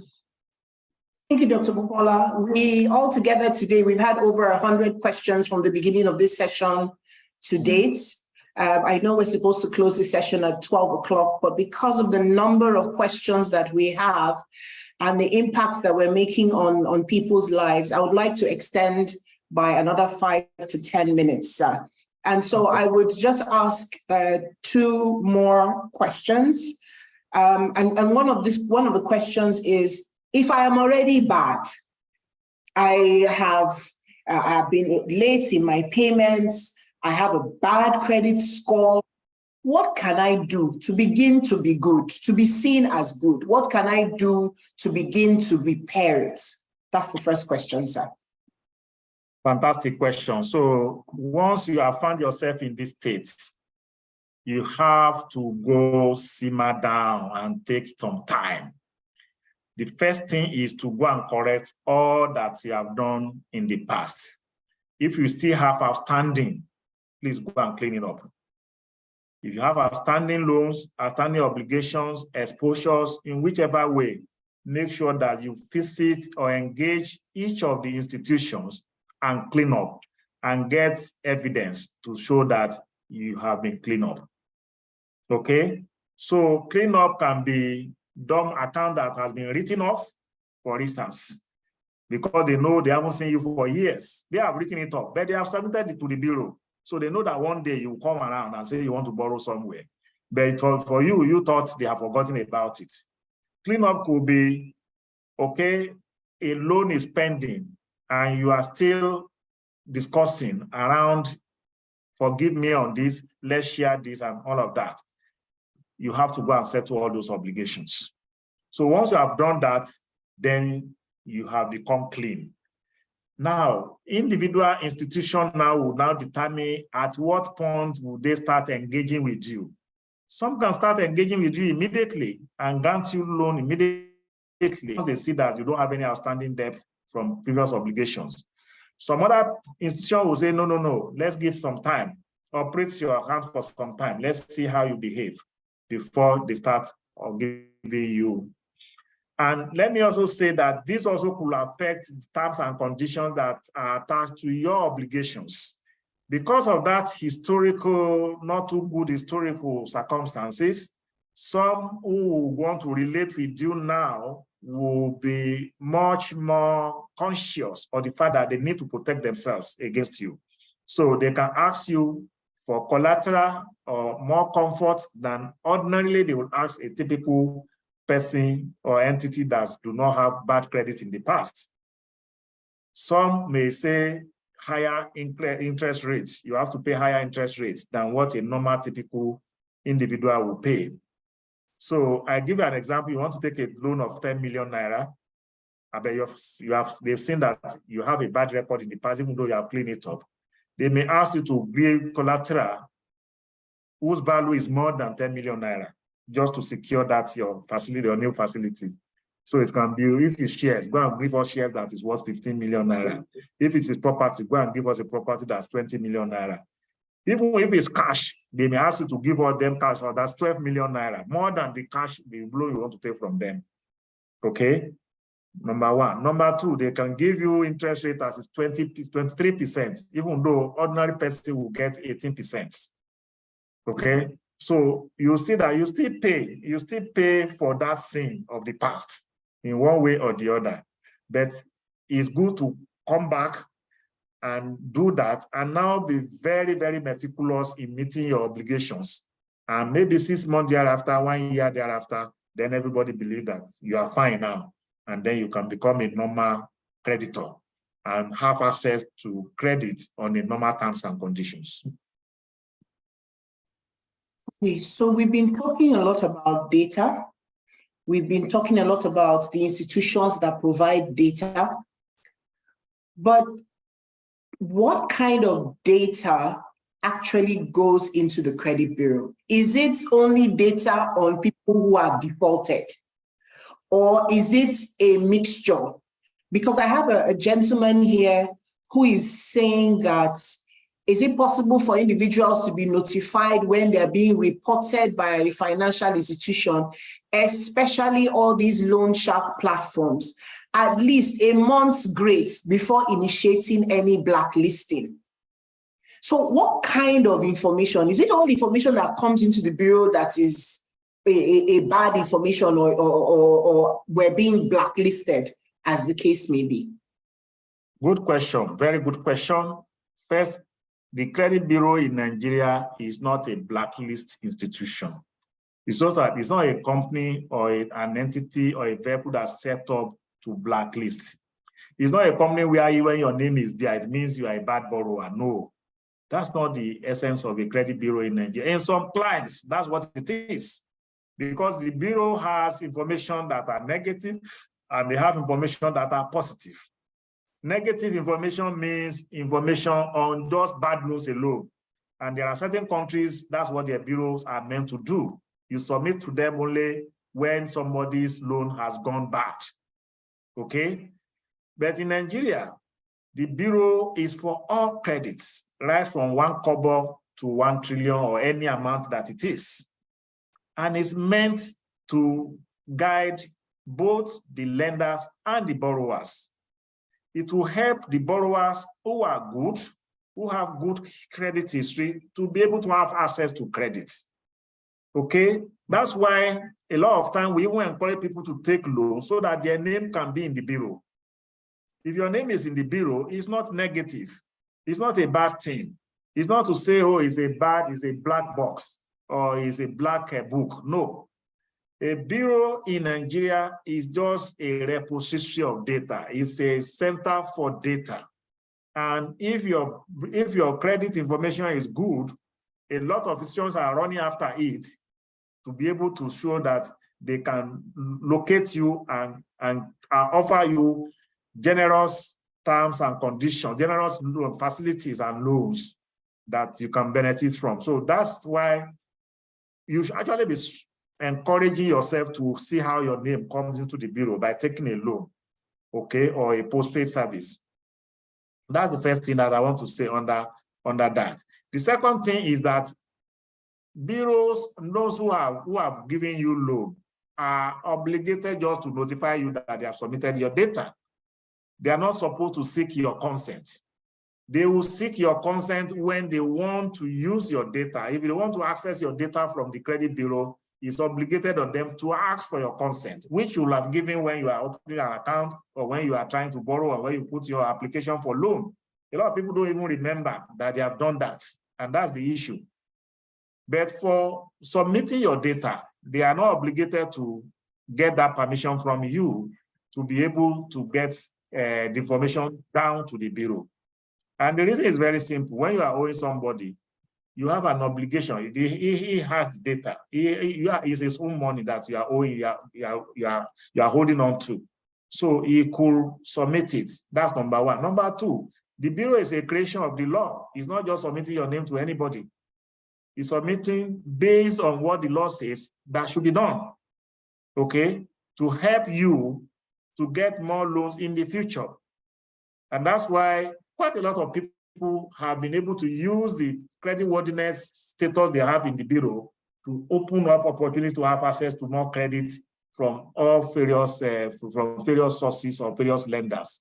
So that's the way it should be. It's not supposed to say, oh, your name is in the bureau. It's a negative thing.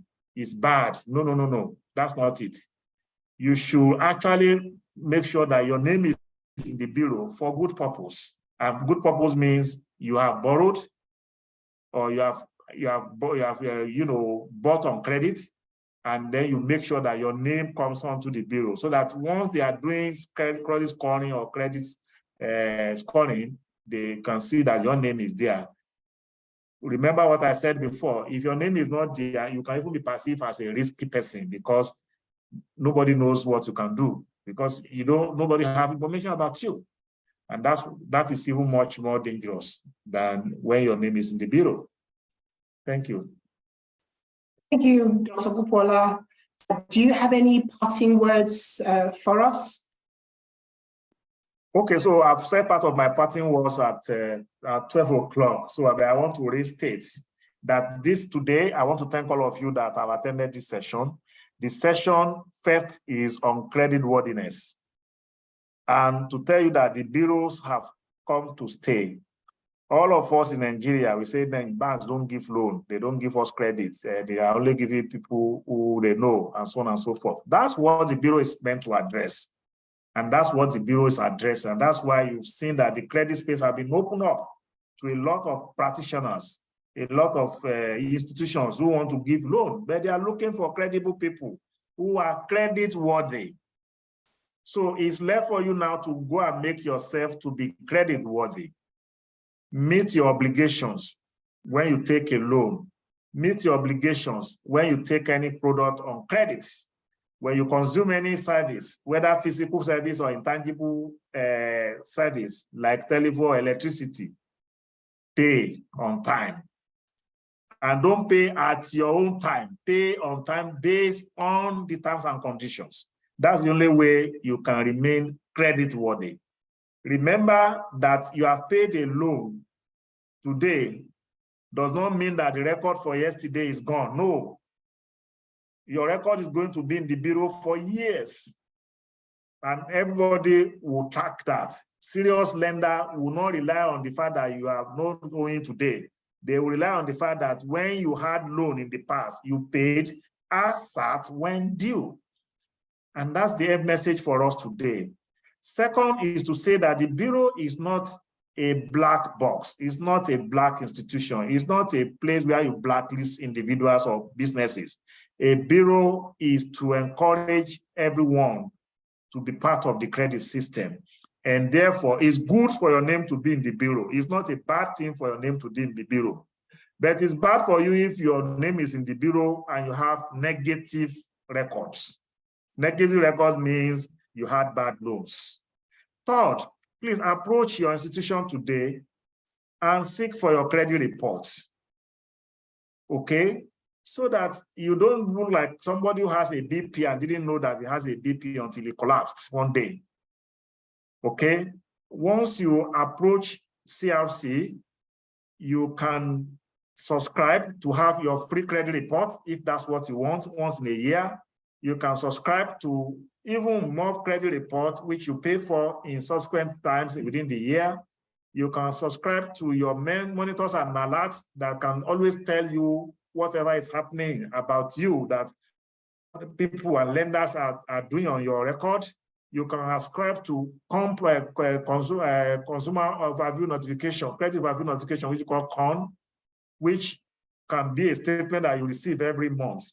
You can involve in engagement. You can involve even in training and building your capacity to be able to know how to use all these things. So you need to visit CRC Credit Bureau platform and a lot of other things that we do not even have not spoken about today, you'll enjoy. But please don't forget, your credit score is your assets. It goes with you. It's like a shadow. You cannot run away from it. If you are creditworthy, you have positive shadow. If you are not creditworthy, you have negative, and it will haunt you for a long time if you are somebody like that. And it's not just of individuals, also about all businesses that we are talking about today. Thank you so much for your audience. Thank you very, very much, Dr. Tunde Popoola. It's been wonderful having you here. Dr. Tunde Popoola is the Group Managing Director, CEO of CRC Credit Bureau. CRC Credit Bureau was registered in 2008 and got its license as a credit bureau in 2009. And CRC is the leading credit bureau in Nigeria. CRC is owned by 10 of the foremost Nigerian banks and an international institution and technical partner that is called Dun & Bradstreet. Dr. Tunde Popoola today has illustrated all the various sectors of the Nigerian economy where CRC Credit Bureau gets data from, and also provides data that allows institutions to take decisions based on our credit worthiness or our credit scores. We all need to remember that as the consumers and the owners of our credit profiles, it's important for us to continuously monitor our credit histories. CRC Credit Bureau has received several awards and recognitions over the past few years, one of which is the Best Credit Bureau Nigeria for 4 years, from the year 2020, 2021, 2022, and the current year 2023. CRC has also been recognized for its contribution to the success of the 2016-2017 Ease of Doing Business ranking by the Presidential Enabling Business Environment Council at the Impact Awards that was held at the State House in Abuja. CRC Credit Bureau has also won several other awards that are too numerous to mention today. Dr. Tunde Popoola, once again, has been very kind to illustrate all the different products that we as consumers can use to monitor our credit scores. In addition to that, CRC has over 16 different products and services that help lenders in taking informed decisions about their customers. And so he has gracefully given us an opportunity to contact CRC Credit Bureau at support@crccreditbureau.com, and he has also given us a telephone number with which that we can reach CRC. That telephone number is also available on WhatsApp, and that telephone number can be picked by various people. It has the function of call waiting, and our agents will be able to pick calls without having to wait for one particular person to finish the conversation. So Popoola, thank you very much once again. We would also like to seize the opportunity to thank everybody who's been here today for your participation. As I mentioned earlier, we had over 100 questions.